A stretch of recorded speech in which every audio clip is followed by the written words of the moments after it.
Hey guys, tonight we begin with the scandalously legendary life of Cleopatra, the Egyptian queen whose intellect was as sharp as her eyeliner and whose political maneuvers were only slightly less famous than her rumored bedroom exploits.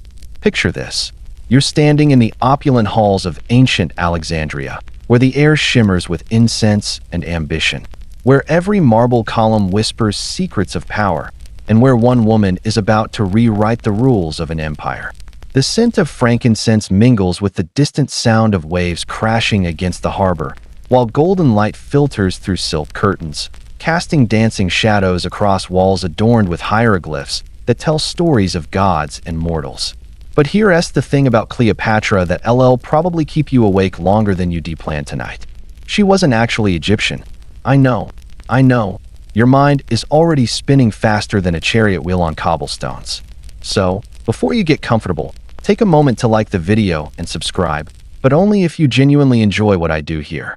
Drop a comment below with your location and what time you re-listening to this. I love seeing where in the world you re-settling in for the night. Are you in Tokyo watching the sunrise?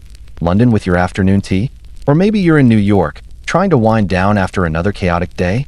Now, dim the lights, maybe turn on a fan for that soft background hum, and let's ease into tonight's journey together.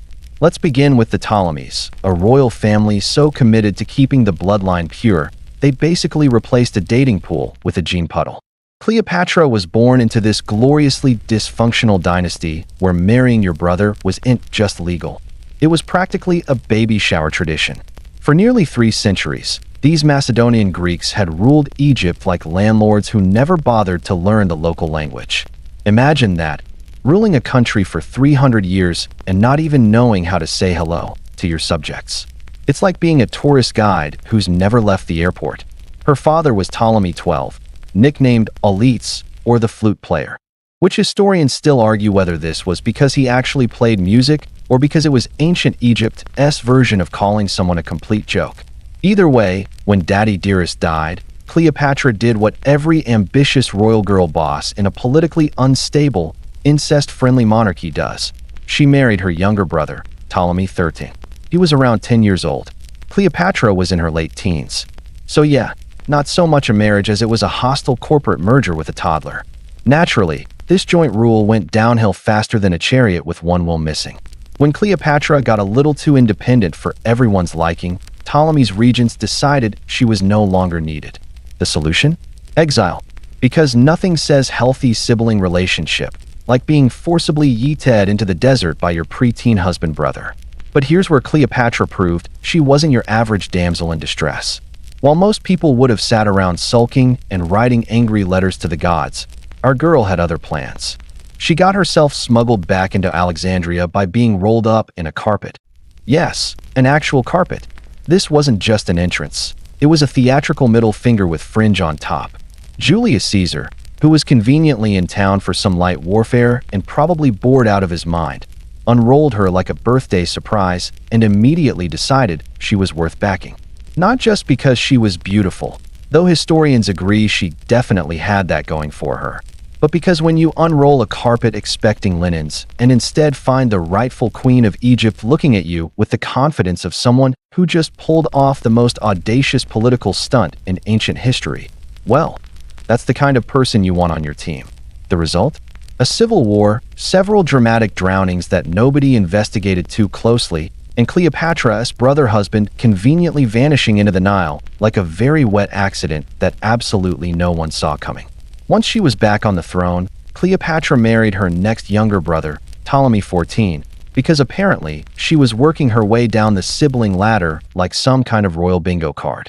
He too died under mysterious circumstances, which in ancient royal terms usually translates to poison, betrayal, or a very suspicious accident involving figs. But let's address the elephant in the room. Or should I say, the Greek woman in Egyptian makeup? Yes, Cleopatra ruled Egypt. Yes, she wore the outfits and styled her eyeliner like a walking eye of Horus. But ethnically, culturally, and linguistically, she was about as Egyptian as a toga party at a fraternity house. She was Macedonian Greek, descended from Ptolemy I, one of Alexander the Great's generals who'd been rewarded with Egypt after the empire awkwardly broke apart, like a group project after the leader drops out. For nearly 3 centuries, not a single Ptolemaic ruler had bothered to learn the local tongue. You'd think after 300 years, someone would have picked up at least, "Please pass the hummus," but apparently not. Cleopatra, however, was different. But Cleopatra was different in ways that would make modern polyglots weep with envy. She reportedly spoke at least 9 languages fluently, including Egyptian, making her the first Ptolemaic ruler in 3 centuries to actually communicate with her subjects without needing a translator. That's not just impressive, that's like being the only person in a Zoom meeting who actually read the agenda and then conducting the entire call in everyone else's native dialect just to be polite. This linguistic superpower gave her a massive political advantage that her ancestors had foolishly ignored. While previous Ptolemies ruled from their ivory towers like detached landlords, Cleopatra went out among the people, embraced their gods, and even styled herself as the reincarnation of Isis. And she didn't do this subtly either. We're talking temples, coins, full goddess cosplay with the tagline, "I am literally divine. Now please pass the coal and call me your holiness." But let's not pretend this was all spiritual enlightenment and cultural appreciation. Cleopatra understood branding better than most modern influencers. Egypt was packed with priests, ancient traditions, and people who preferred their monarchs to come with a side of divine blessing. By leaning into local religion, she wasn't just showing respect. She was locking in support from the powerful priesthood and earning bonus loyalty points from the general population. The strategy was pure genius, really. The Greeks thought she was Greek enough to maintain legitimacy with the old guard. The Egyptians thought she was Egyptian enough to be their spiritual leader. And the Romans? Well, they thought she was trouble with a capital T and a subtitle reading, "Dangerously competent woman who speaks our language better than we do." Among her linguistic arsenal were Egyptian, Greek, Arabic, Hebrew, Parthian, Median, Ethiopian, and a few others that now only show up on dead language bingo cards. Historians still argue whether she was naturally gifted or just had access to the ancient world's best language tutors. But either way, the woman could probably order dinner, negotiate a treaty, and insult your haircut in 9 different tongues without breaking stride. If she were alive today, she'd run circles around Google Translate while wearing designer heels. And let's be honest, when you're juggling siblings who want you dead, Romans with questionable motives, assassins with sharp daggers, and the occasional existential crisis about being a living goddess, it's incredibly handy to be able to curse fluently in multiple languages. This wasn't just about diplomacy, though that was certainly part of it. Picture a tense negotiation where some Roman envoy makes a snide comment about Egyptian customs. Cleopatra pauses, fixes him with that legendary stare, and responds with something in perfect Latin that roughly translates to, "Tell your Senate I'm unimpressed." And your toga could use some serious tailoring advice. Mic drop. Multilingual mic drop. But perhaps the most brilliant aspect of her linguistic abilities was how she used them for intelligence gathering. When foreign dignitaries thought they were having private conversations in their native languages, little did they know that the queen casually arranging flowers nearby understood every single word. She was essentially running a one-woman espionage operation from her throne room, collecting state secrets while appearing to focus on palace decorating. The Romans, for all their military might and political cunning, found this absolutely terrifying. They were used to dealing with rulers who needed interpreters for basic conversations.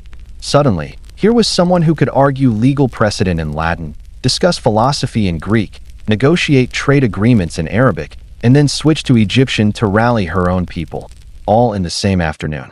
While her ancestors had treated Egypt like an expensive vacation rental, Cleopatra made it clear she was here to stay and actually intended to understand the place she ruled. She studied Egyptian religious texts, participated in traditional ceremonies, and made sure everyone knew she wasn't just some foreign princess playing dress-up. She was Egypt, and Egypt was her. This cultural immersion also meant she understood the political landscape in ways her predecessors never bothered to explore. She knew which priests held real influence, which traditions couldn't be messed with, and exactly how to present herself as both a sophisticated Hellenistic ruler and a legitimate Egyptian pharaoh. It was political theater at its finest, except the audience held the keys to keeping her head attached to her shoulders. The irony, of course, is that while the Romans loved to dismiss her as some exotic Eastern sorceress using feminine wiles to corrupt their noble generals, what really made her dangerous was her brain. She could outthink, outnegotiate, and outmaneuver most of them while making it look effortless. Her beauty might have opened doors, but her intelligence kept them open and occasionally slammed them shut on her enemies' fingers. So when Caesar and later Mark Antony fell under her supposed spell, they weren't just being seduced by a pretty face and expensive jewelry. They were being intellectually outmaneuvered by someone who understood power, politics, and people better than they understood themselves. She didn't just speak their language, she spoke it better than they did. Ah yes, the legendary Pearl Incident. A moment in ancient history where wealth, ego, and basic chemistry came together for what was essentially the world's most expensive science experiment with a side of psychological warfare. The story comes to us courtesy of Pliny the Elder, a Roman writer who documented everything from volcanic eruptions to elephant lifespans with varying degrees of accuracy. But if this tale is true, and let's pretend it is because it's absolutely delicious, then Cleopatra once made a bet with Mark Antony that she could host the most expensive banquet in history.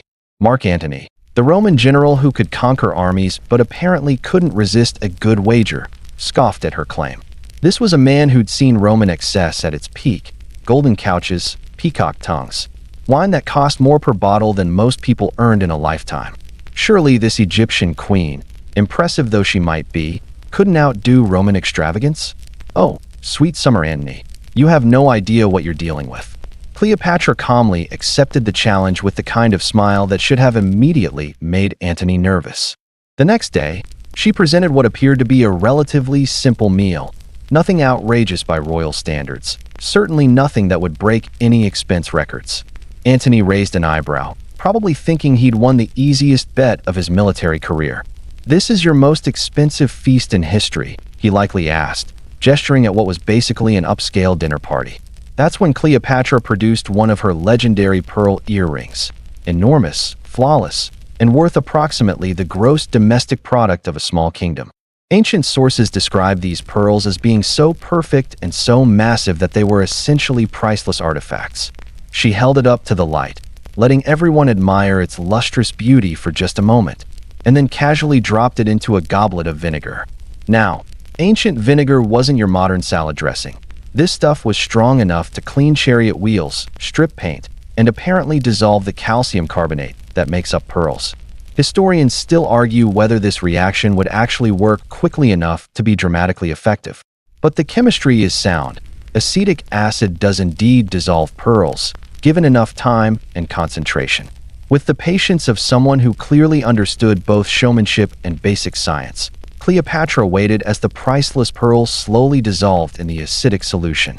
The entire dinner party watched in what must have been a mixture of horror and fascination, as something worth more than most people could imagine literally melted away like an expensive Alka-Seltzer tablet. And then, because apparently winning the bet wasn't enough, she drank the entire concoction. Yes, she consumed a liquefied pearl worth a kingdom's ransom while maintaining perfect eye contact with Antony. Talk about power moves that would make modern CEOs weep with envy. The second earring was reportedly saved before she could dissolve and drink that one too, likely by someone who suddenly realized they didn't want to be remembered in history as the servant who let their queen drink an entire jewelry collection. Was this scientifically sound? Technically, yes. Calcium carbonate does react with acetic acid. Was it sanitary? Highly doubtful. Was it the most brilliantly theatrical display of "I have so much money, I can literally drink it" in recorded history? Absolutely.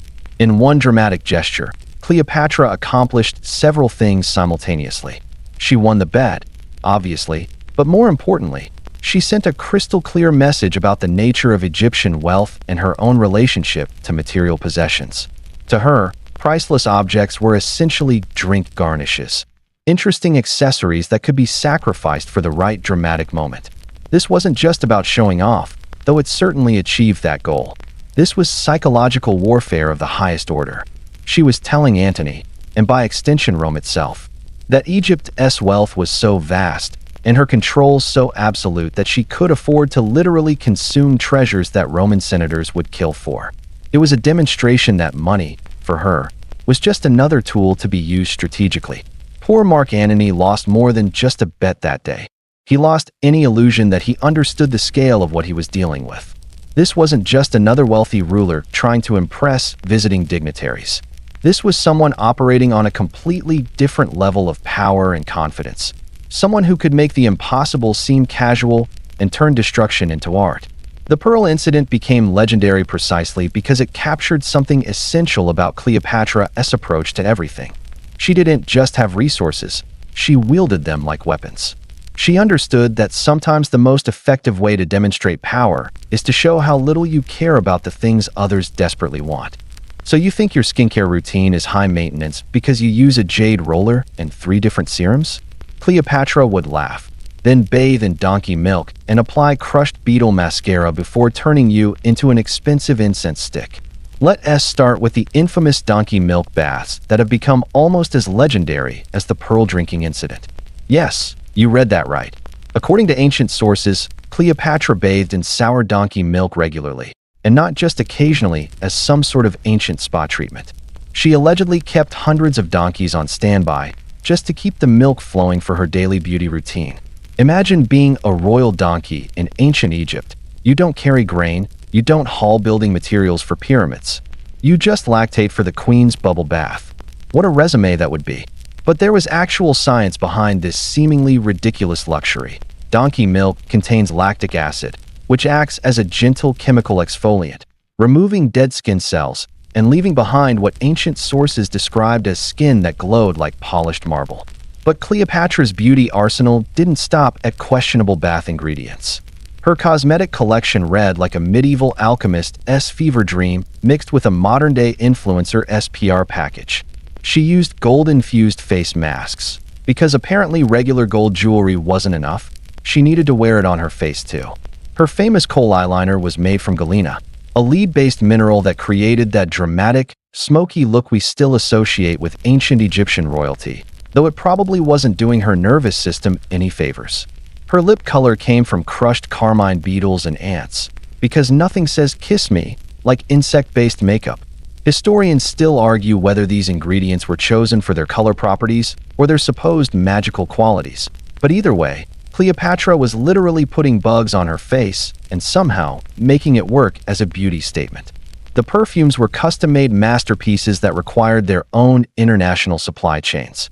We're talking frankincense from Somalia, myrrh from Yemen, rose petals from Damascus, and cinnamon from India, all blended into signature scents that could probably be detected from 3 city blocks away. Ancient sources claim her personal fragrance was so distinctive and powerful that people knew when she was approaching long before they could see her. And let's talk about the hair situation. Because Cleopatra's wig game was apparently stronger than a modern drag queen's. She had wigs imported from different regions, each styled according to various cultural traditions she wanted to represent. One day she might wear her hair in traditional Egyptian style, with intricate braids and gold ornaments. The next she'd sport a Greek-influenced look with elaborate curls. It was like having a different cultural identity for every day of the week. Her nail care routine involved henna applications that took hours to complete, creating intricate patterns that served as both decoration and status symbols. The deeper and more complex the henna design, the more leisure time you obviously had. It was ancient Egypt's version of having a full set of acrylics that clearly cost more than most people's monthly salary. But here's what made Cleopatra's beauty routine truly revolutionary. It wasn't just vanity, it was statecraft. Every drop of donkey milk, every smoky eye application, every perfectly hennaed fingernail was designed to control the room and occasionally the entire known world. Her appearance wasn't just about looking good, it was about looking like power incarnate. She understood something that modern politicians and business leaders are still trying to figure out. Presentation isn't superficial when it affects how people perceive your competence and authority. When Roman senators met with her, they weren't just negotiating with the ruler of Egypt. They were facing someone who looked like she'd stepped down from Mount Olympus just to grace them with her presence. The really brilliant part was how she adapted her look for different audiences. Meeting with Egyptian priests? Full traditional pharaoh regalia with divine makeup that made her look like Isis herself. Entertaining Roman dignitaries? A more subdued but still stunning look that whispered sophistication rather than shouting divinity. She was essentially running a one-woman marketing campaign for Egyptian power and culture. Ancient writers, mostly Roman men who were simultaneously fascinated and terrified by her, left us detailed descriptions of her beauty routine precisely because they couldn't understand how someone could weaponize cosmetics so effectively. They were used to Roman women who aimed for modest elegance, not Egyptian queens who showed up looking like they could personally negotiate with the gods and get a good deal. Her beauty manual, sadly lost to history and probably some very nervous Roman censors, was reportedly scientific in its approach, drawing from Egyptian, Greek, and Indian traditions. She wasn't just slapping on whatever looked pretty. She was conducting ancient research and development in the pursuit of looking absolutely devastating. When Julius Caesar first laid eyes on Cleopatra, he was definitely not expecting to find a queen rolled up in a carpet like the world's most expensive surprise party favor. But Cleopatra never did boring entrances. She practically invented the dramatic reveal centuries before reality TV discovered trapdoors and fog machines. It was 48 BCE, and Caesar had just walked into what can only be described as a royal mess of epic proportions. Ptolemy XIII, Cleopatra's younger brother and not-so-charming co-ruler, had managed to edge her out of the throne through a combination of political maneuvering and the kind of family betrayal that would make a soap opera writer weep with joy. Rather than sending a formal letter requesting a meeting or hiring a diplomatic envoy like a normal person, Cleopatra decided to smuggle herself into Caesar's presence hidden inside a Persian carpet. Picture this. You're Julius Caesar, arguably the most powerful man in the known world. You've just finished conquering Gaul, and you trying to sort out this Egyptian political situation so you can get back to more important matters like, running an empire. Suddenly, your servants bring in what appears to be a beautiful rug as a gift, and when they unroll it, out pops the rightful queen of Egypt, regal, perfumed, and entirely unbothered by having spent the last few hours curled up in textile storage.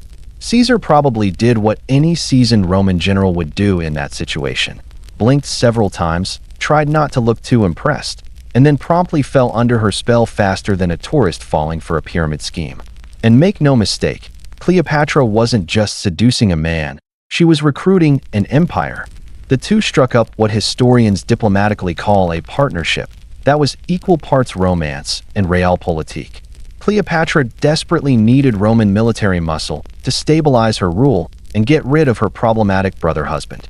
Caesar needed Egyptian grain, naval support, and let's be honest, an exotic scandal to spice up his otherwise toga-heavy social calendar.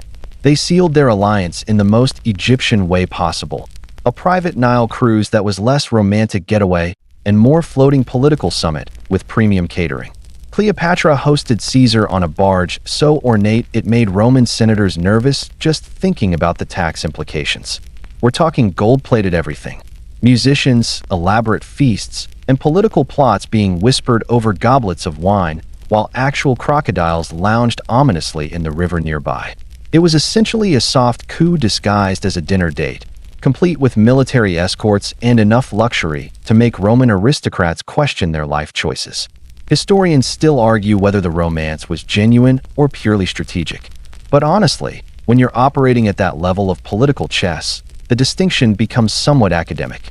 Naturally, this partnership produced a child, Caesarion, or Little Caesar, though he came without pizza delivery or salad options.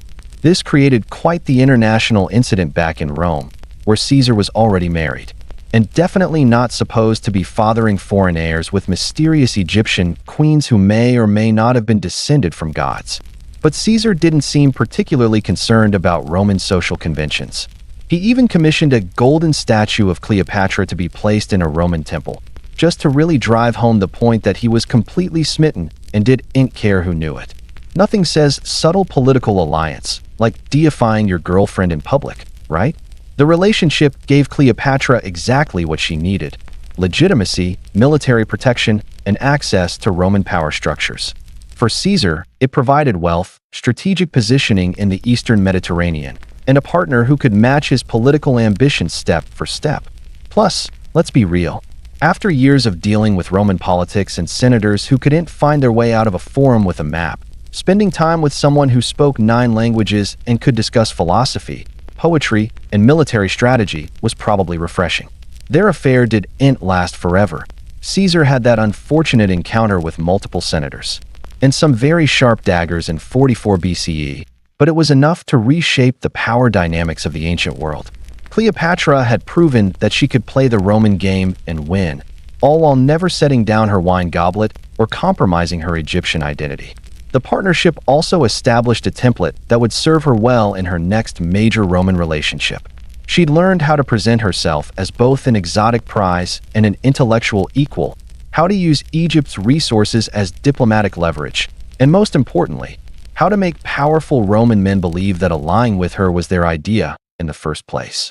When Cleopatra gave birth to her son with Julius Caesar, she named him Ptolemy 15 Philopator Caesar, but because that sounds like a law firm specializing in ancient maritime disputes, most people just called him Caesarion, which roughly translates to Little Caesar.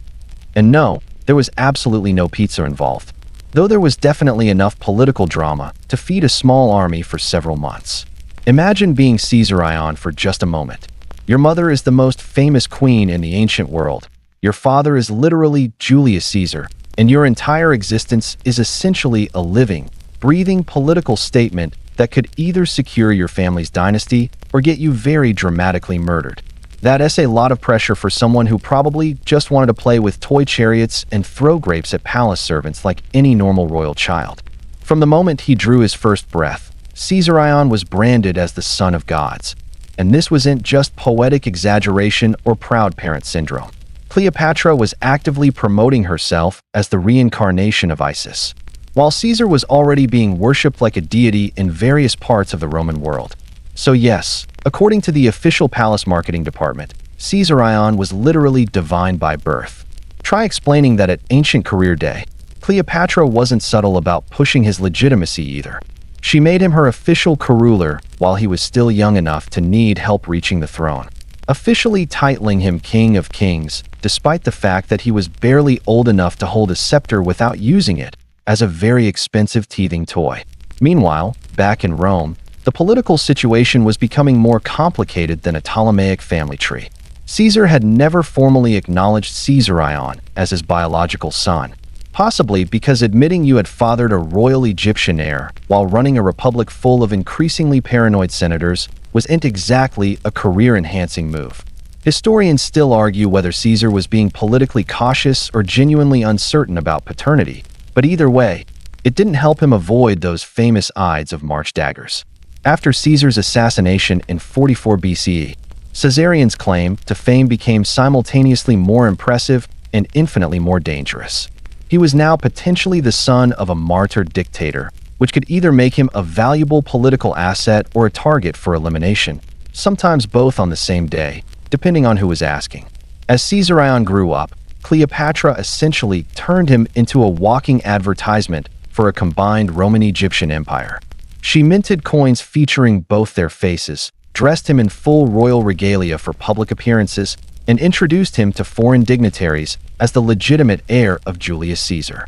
This was about as subtle as announcing your hostile takeover plans via skywriting, and it had roughly the same effect on Caesar's Roman heir, Octavian. Octavian, who would later become Augustus and the first Roman emperor, was not particularly thrilled about the existence of a potential rival with a claim to Caesar's legacy. The situation was like having two people show up to the same party wearing identical outfits, except the outfits were legitimate heir to the most powerful man in Rome, and the party was the entire Mediterranean world. Cleopatra's entire political strategy increasingly revolved around Caesarion's legitimacy.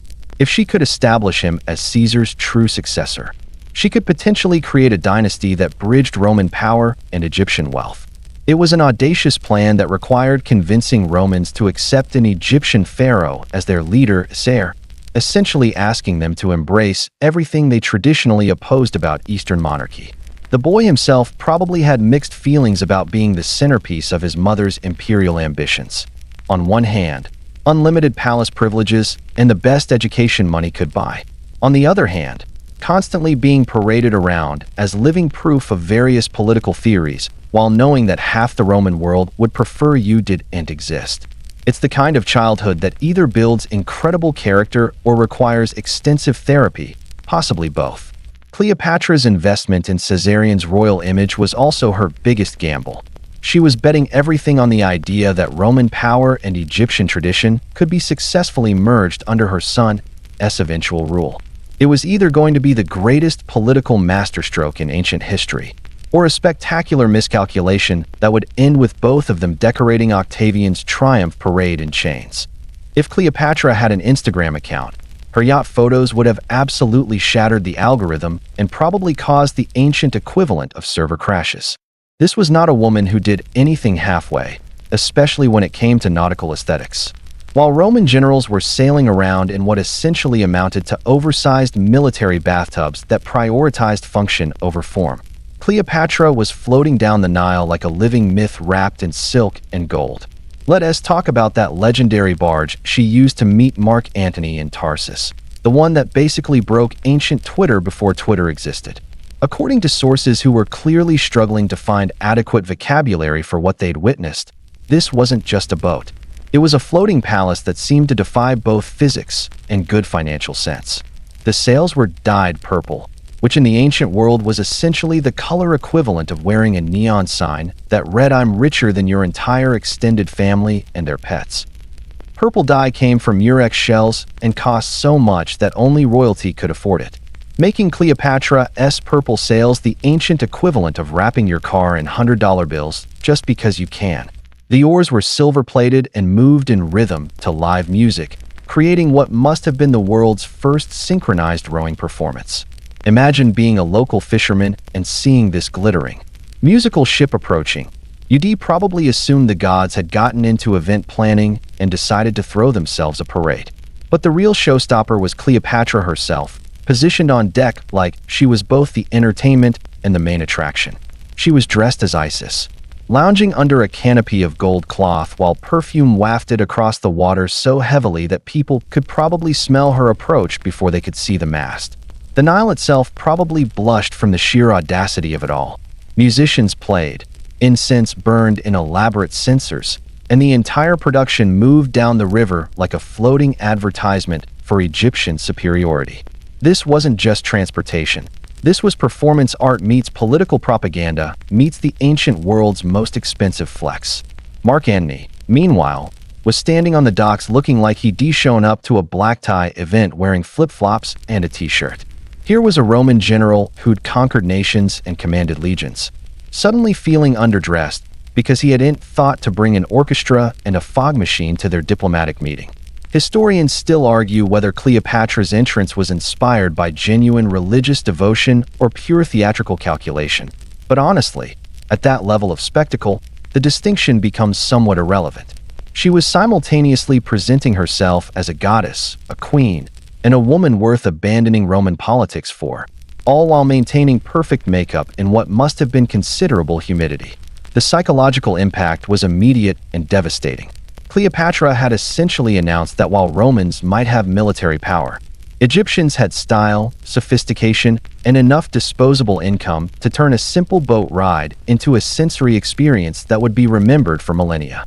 Even the Romans, who were famously allergic to anything that looked too much like Eastern luxury, couldn't stop talking about her arrival. Plutarch practically ran out of adjectives trying to describe it, and other ancient writers kept referencing it as the gold standard for royal entrances. It was Cleopatra's way of saying, "You may control the Mediterranean, but I control its imagination." The barge wasn't just about impressing Antony personally, though it certainly achieved that goal.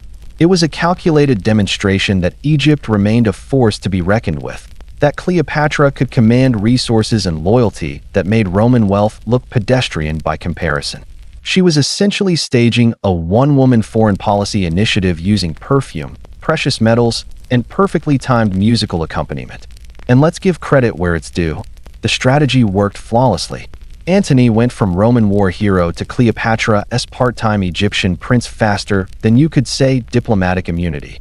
Her floating palace had achieved what armies and treaties often couldn't: complete psychological surrender without firing a single arrow or deploying a single soldier.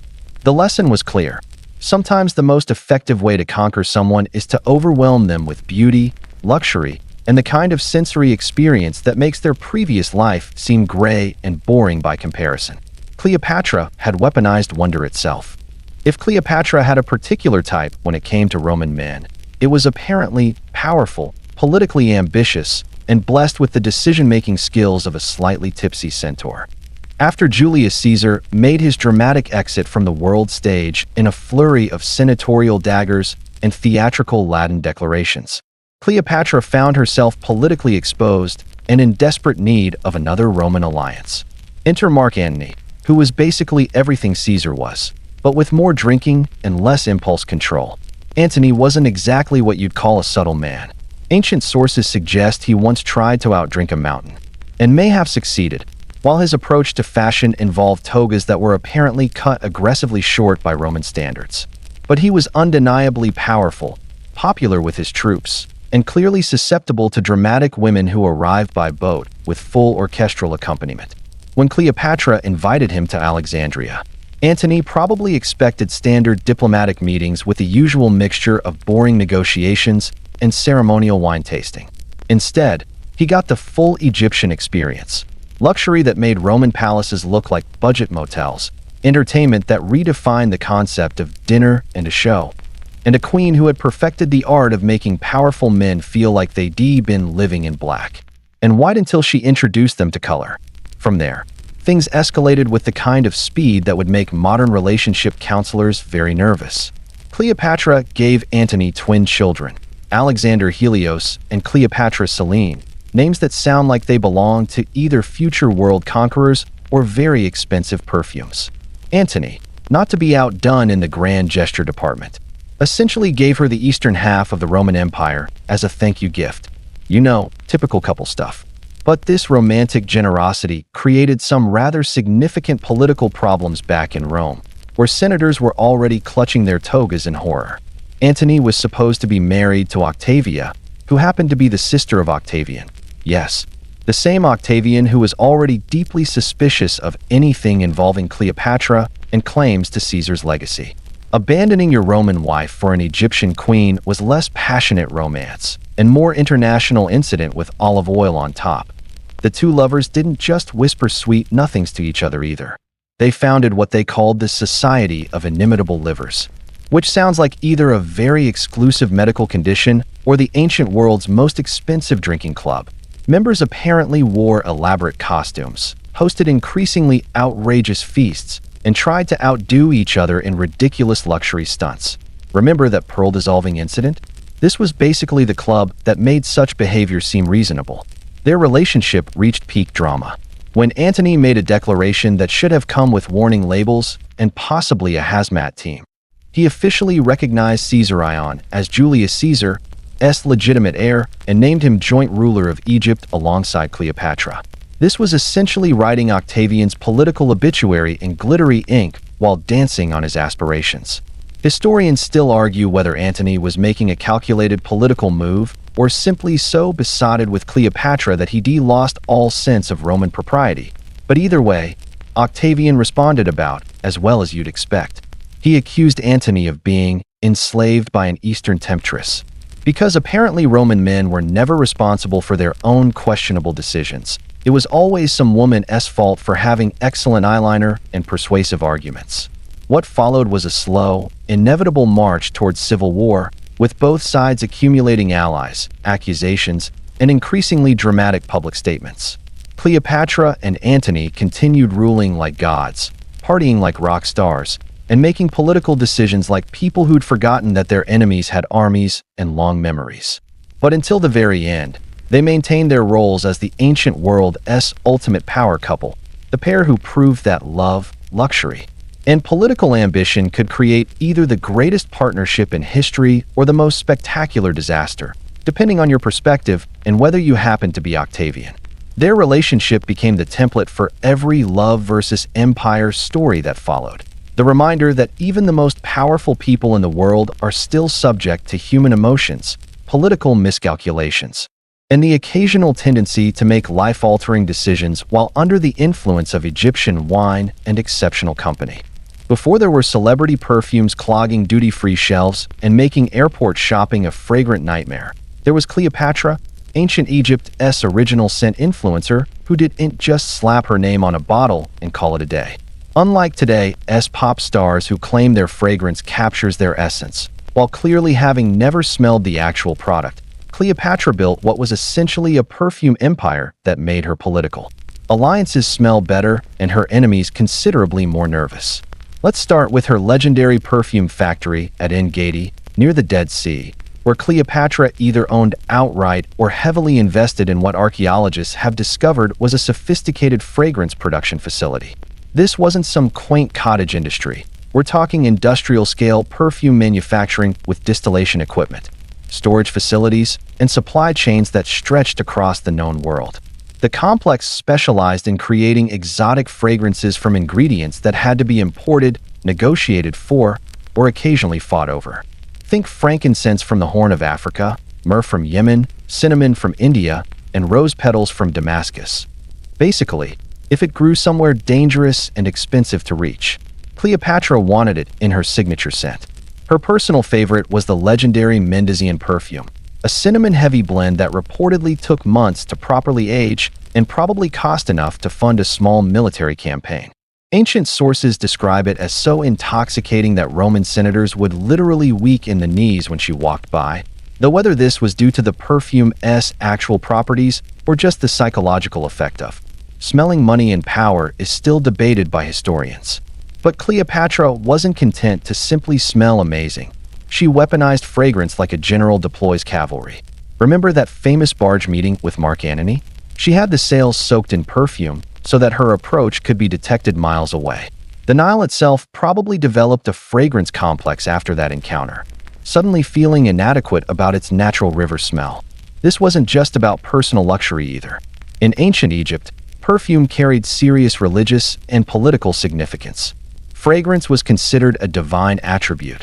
Gods were supposed to smell like paradise, and if you wanted people to believe you were the reincarnation of Isis, you'd better arrive smelling like something that could have floated down from Mount Olympus on a cloud of frankincense. Cleopatra understood that scent creates memory and emotion in ways that visual spectacle alone cannot achieve. When Roman dignitaries returned home, they might forget the exact details of her golden palace or the specific menu items at her banquets, but they would never forget how she smelled, and more importantly, how that scent made them feel powerful, sophisticated, and slightly intoxicated by proximity to such refined luxury. Her perfume production also represented serious economic strategy. Egypt controlled many of the trade routes that brought exotic ingredients to the Mediterranean world, and by dominating the luxury fragrance market, Cleopatra was essentially cornering an industry that catered to the wealthy and powerful across multiple civilizations. Every bottle sold was both profit and soft diplomacy. The business side was impressive enough, but the real genius was in the branding. Cleopatra didn't just create perfumes. She created olfactory experiences that reinforced her political image. Each scent told a story about Egyptian sophistication, Eastern mystery, and divine authority. When she entered a room, she wasn't just arriving. She was making a statement about cultural superiority that bypassed rational thought and went straight to the limbic system. Ancient writers, particularly Roman ones who were simultaneously fascinated and threatened by her influence, couldn't stop commenting on her signature scents. They described her fragrance in terms usually reserved for describing natural wonders or divine manifestations, which was exactly the reaction she was aiming for. Modern perfumers would kill for the kind of brand loyalty and cultural impact Cleopatra achieved with her signature scents. She created fragrances that became legendary, that were discussed and referenced for centuries after her death, that became part of her mythology in ways that outlasted her political achievements and military alliances. Yes, you heard that right. While Caesar was conquering Gaul and Antony was nursing wine hangovers that could probably be detected from orbit, Cleopatra was out here writing what was essentially the ancient world's first comprehensive beauty manual. Because apparently ruling a kingdom, managing international diplomacy, and seducing Roman generals wasn't keeping her busy enough. So she decided to become history's original beauty influencer with a side of pharmaceutical research. Cleopatra's cosmetic book, now tragically lost to time, and probably some very nervous Roman censors who didn't appreciate Egyptian women being smarter than their senators. was reportedly a scientific masterpiece that contained recipes for skincare, hair treatments, perfumes, and even remedies for baldness. That last one might explain why Julius Caesar seemed so eager to stick around Alexandria. Nothing says lasting political alliance, like a queen who can help you deal with your receding hairline. This wasn't just some vanity project written between palace parties either. In the ancient world, cosmetics were simultaneously medicine, magic, and political theater all wrapped up in one choline package. A perfectly executed smoky eye wasn't just sultry fashion. It provided protection from the evil eye, UV rays, and probably made your enemies think twice about challenging someone who clearly had access to supernatural powers and really good eyeliner. The book was reportedly scientific in its approach, drawing from Egyptian medical traditions, Greek natural philosophy, and Indian Ayurvedic practices. Cleopatra was essentially running an ancient research and development lab, mixing ingredients like she was some sort of royal alchemist with a doctorate and making people look devastatingly attractive. And she wasn't gatekeeping her knowledge either, which shows a level of confidence that most modern beauty gurus could learn from. The manual included detailed recipes and instructions, meaning Cleopatra was perfectly willing to share her secrets with anyone literate enough to follow along. Of course, being able to afford ingredients like crushed pearls, imported saffron, and rare plant oils was another matter entirely. Some of her documented formulations sound like they came from a fever dream collaborated on by a chemist and a witch doctor. We're talking crocodile dung mixed with honey for facial masks.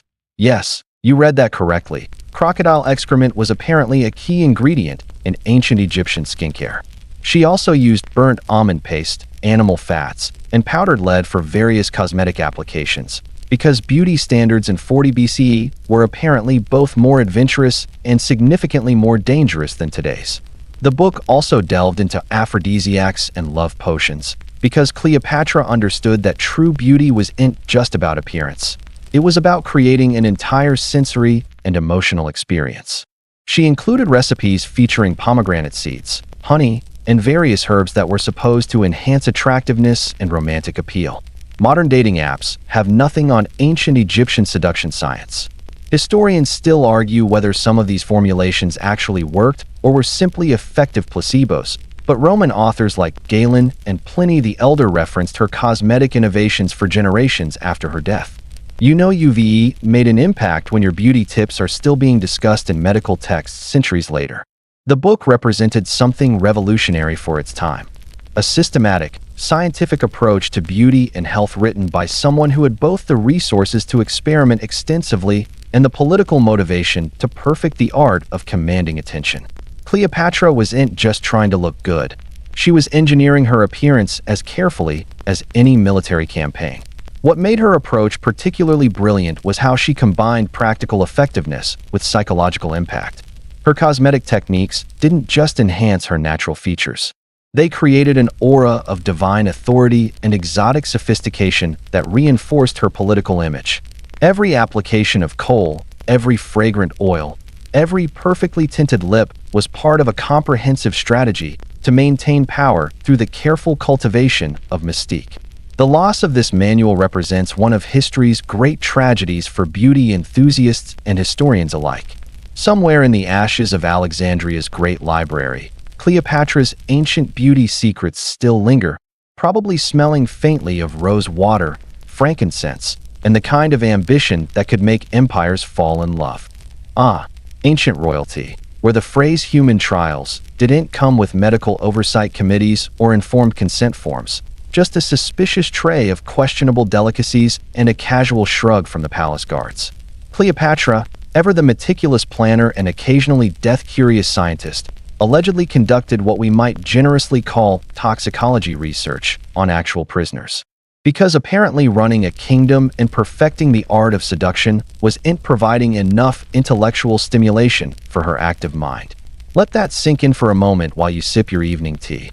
While modern queens worry about public approval ratings and waving correctly at parades, Cleopatra was apparently conducting her own pharmaceutical research program, trying to determine which poisons killed most gracefully and with the least amount of unseemly mess. Her experimental approach was reportedly quite systematic. Hemlock was too slow and caused unpleasant convulsions, Wolfsbane was too dramatic and obvious, but snake venom? Now that showed real promise for the discerning royal who wanted to exit this world with style and minimal cleanup requirements.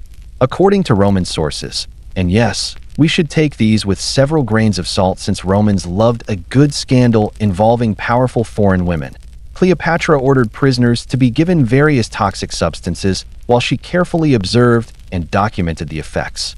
This wasn't casual cruelty or random experimentation.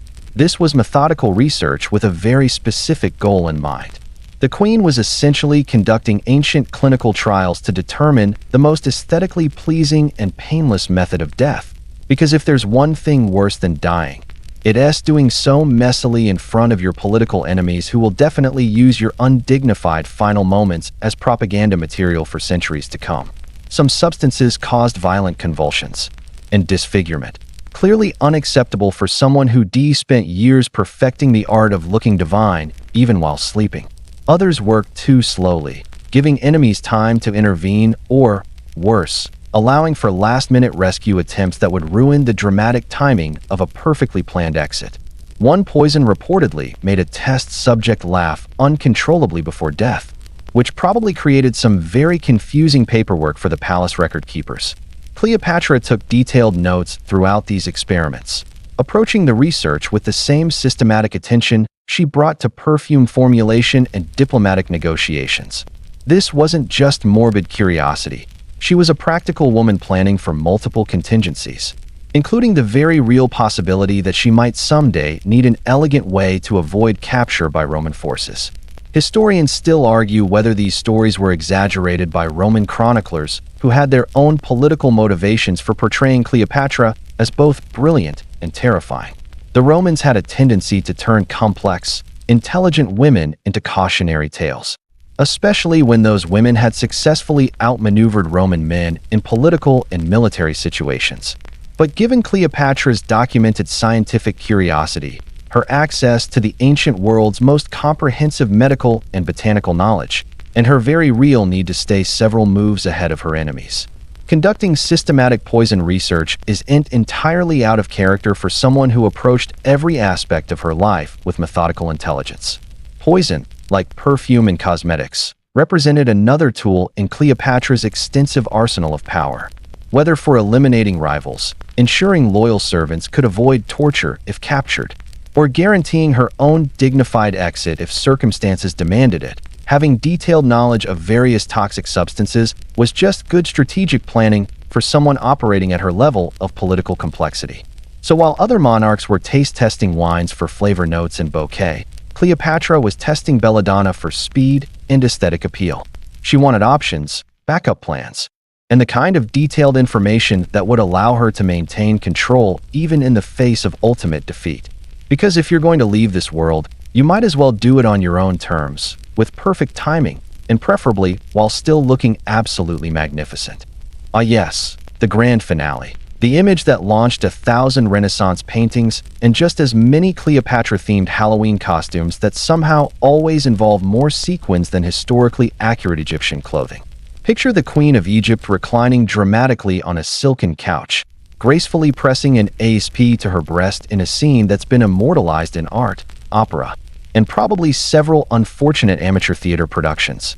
Except here's the thing that might keep you awake longer than planned tonight. That whole snake-to-the-chest story might be more Hollywood fiction than historical fact. The ASP theory comes to us primarily from Roman historians, the same charming fellows who thought describing Cleopatra as a manipulative seductress was more entertaining than admitting she was politically smarter than most of their Senate. According to their version of events, she smuggled a venomous Egyptian cobra into her final chambers hidden in a basket of figs, because nothing says royal suicide like combining healthy snacking with deadly reptiles. The story goes that she let the snake bite her and died gracefully without any unsightly marks, mess, or awkward facial contortions that might ruin her final photo opportunity. It's all very tidy, very dramatic, and very convenient for people who wanted to remember her as a tragic romantic figure rather than a brilliant political strategist who simply ran out of viable options. But let's talk logistics for a moment, because cobras are notoriously uncooperative research subjects. They don't travel well in fruit baskets, they don't always bite on command, and when they do decide to inject venom, the process can take hours or even days to prove fatal. Hardly ideal timing for someone planning a synchronized departure with two loyal handmaidens who presumably had their own schedules to consider. Picture the awkwardness. Did it work? Do I look pale yet? Should we try poking it again? This is not the kind of uncertainty you want when you re-attempting to orchestrate a dignified exit from world politics, while Roman soldiers are literally banging down your palace doors. Some historians argue that Cleopatra more likely poisoned herself using one of those fast-acting formulas she'd been thoughtfully researching on prisoners. Remember our previous discussion about her systematic approach to toxicology? Something like a carefully prepared cocktail of hemlock, opium, and wolfsbane would have been considerably more reliable, faster-acting, and easier to control than hoping a cranky snake would cooperate with your timeline. Not as cinematically appealing, certainly, but far more practical for someone who built her entire career on thorough planning and attention to detail. Plus, it would have allowed her to maintain that perfect makeup and regal posture that she spent decades perfecting. No risk of unflattering death throes or the kind of undignified expressions that would give Octavian propaganda material for his victory celebrations. Then there's the Roman political angle to consider. Octavian, who would soon become Augustus and spend considerable energy rewriting history to suit his preferences, had significant motivation to present Cleopatra's death as her own tragic choice rather than as a pragmatic military decision. A romantic suicide Besp wrapped things up neatly, avoided the messy optics of executing a former queen, and allowed him to parade her orphaned children as trophies without looking quite so villainous. But what if the truth was more complicated?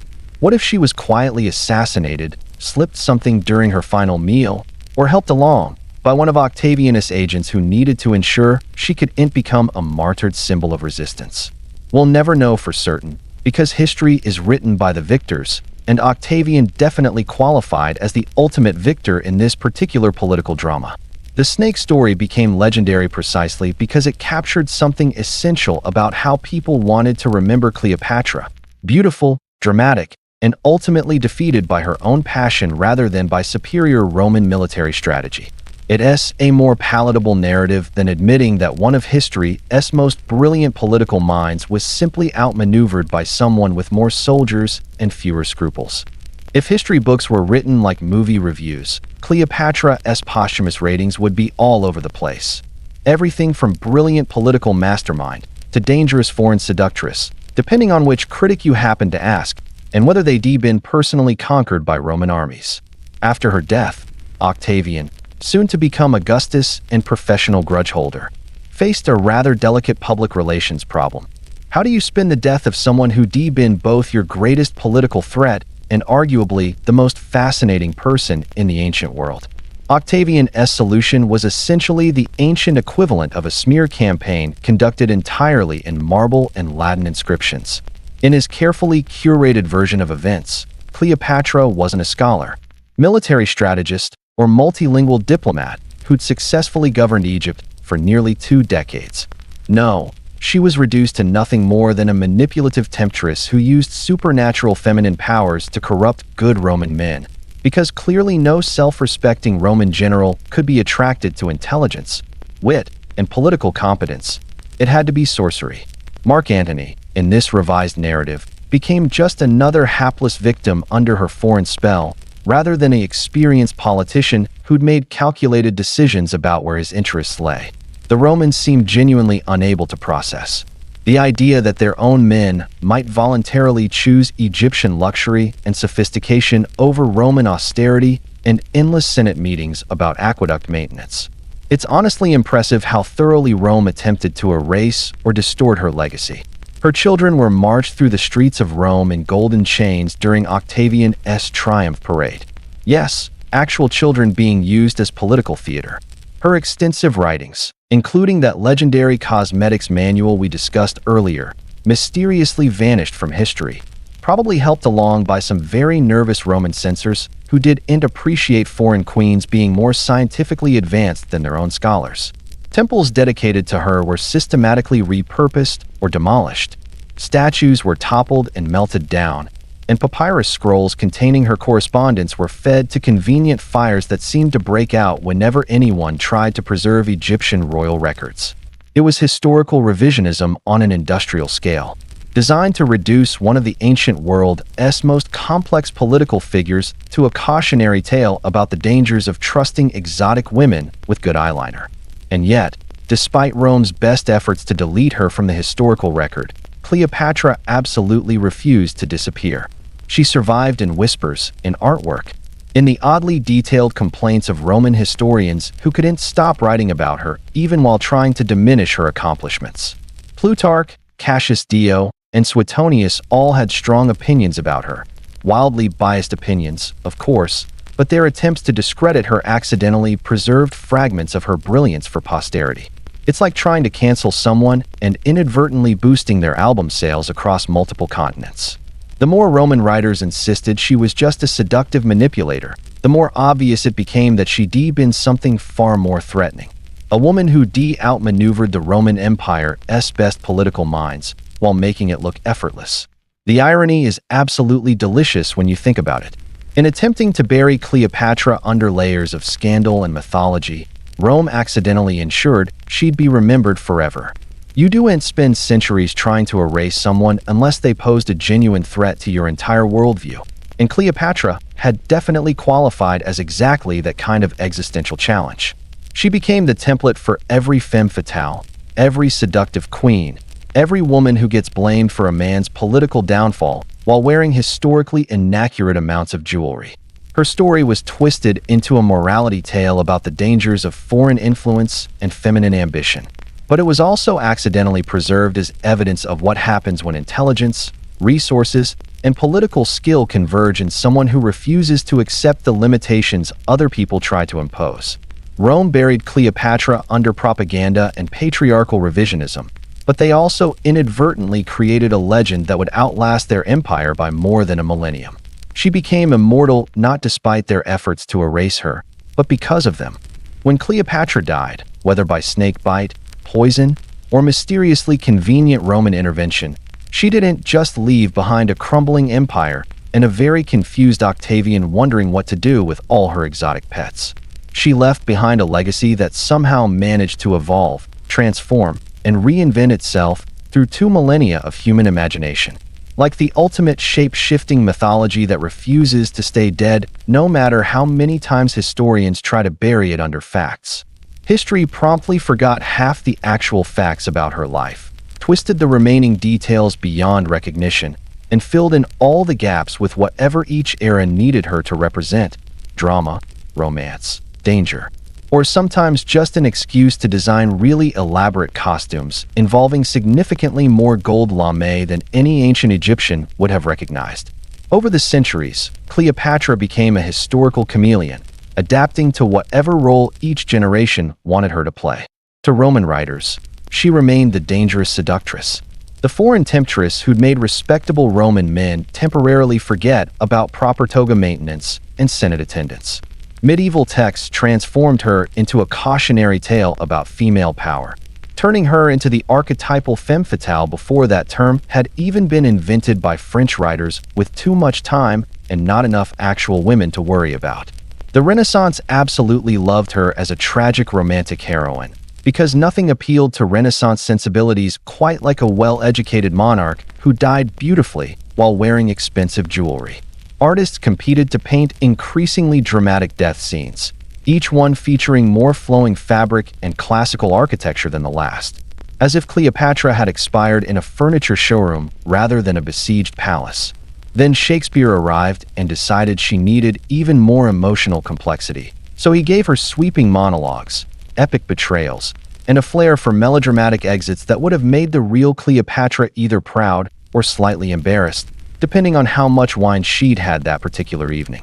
His version established the template for centuries of theatrical Cleopatras who seemed to spend most of their time delivering passionate speeches rather than actually governing Egypt. Hollywood took all of this accumulated mythology and cranked the drama up to 11, giving us Elizabeth Taylor's version, complete with enough costume changes to bankrupt a small nation. Makeup that required its own engineering team, and a budget that probably exceeded the gross domestic product of ancient Egypt. Taylor's Cleopatra became the ultimate camp icon, transforming the historical figure into a glamorous spectacle that had about as much connection to ancient reality as a Vegas magic show has to actual sorcery. But here's what's fascinating. Through all these transformations, reinventions, and increasingly creative interpretations, the real Cleopatra kept peeking through like sunlight through clouds. Scholar, ruler, linguist, naval commander, beauty entrepreneur, pharmaceutical researcher, mother, lover, and political mastermind. She was far too complex to be completely contained by any single century's imagination or prejudices. She became a canvas for every generation's anxieties and fantasies about women, power, sexuality, and ambition. Sometimes she was painted as a saint, sometimes as a sinner, but she was always unforgettable. Her name alone became shorthand for a particular kind of feminine power, intelligent, dangerous, exotic, and completely unapologetic about taking up space in a man's world.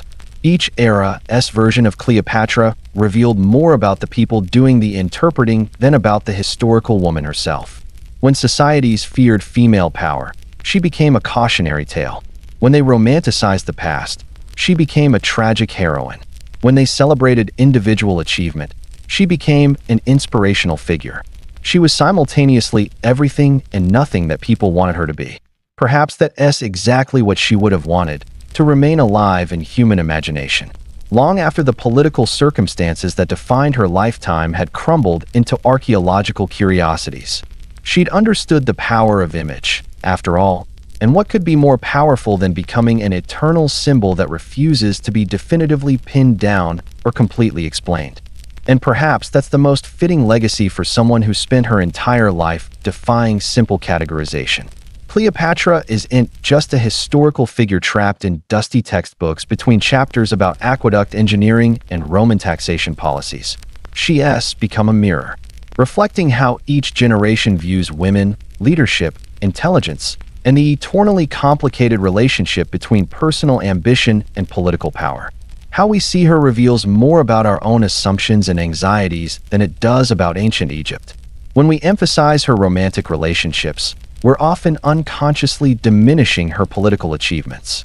When we focus solely on her intelligence and downplay her understanding of image and seduction, we reapplying modern standards that separate intellectual and physical power in ways that would have baffled ancient rulers.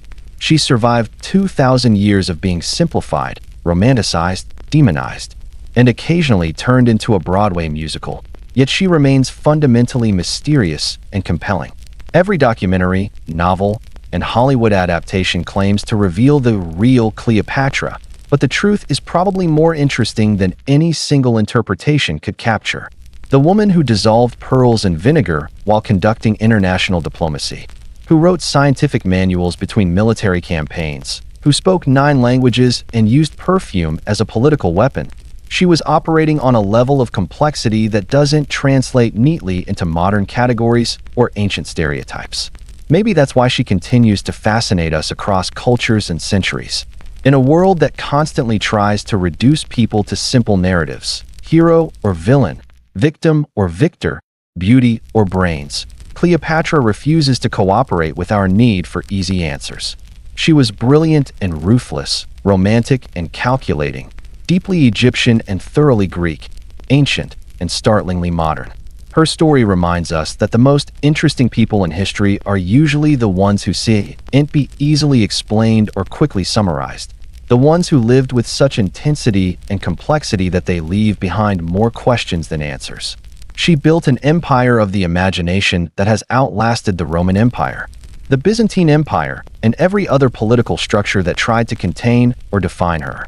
So as you drift towards sleep tonight, remember that somewhere in the shifting sands of Egypt, in the marble fragments of Alexandria, in the whispered stories passed down through generations of dreamers and scholars, Cleopatra is still there, still refusing to be forgotten, still challenging anyone brave enough to try to understand her completely.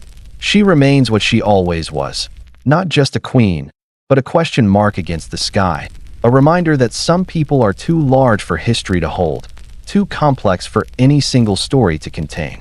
Sweet dreams, and may your own ambitions be half as enduring and twice as mysterious. The ancient world thought it had seen everything, but it had never encountered anyone quite like the woman who turned dying into art, politics into performance, and her own life into a legend that time itself couldn't kill. In the end, perhaps immortality isn't about living forever. It's about being impossible to forget. And Cleopatra? She made herself absolutely, utterly, magnificently unforgettable. Now close your eyes. Let the weight of centuries settle gently around you like silk curtains, and rest knowing that some stories, the very best ones, never really end at all. They just wait patiently in the shadows, ready to enchant the next dreamer brave enough to listen. Sleep well, fellow travelers through time. The queens of history are watching over your dreams tonight, and tomorrow's adventures are already calling your name from across the vast, mysterious landscape of human experience.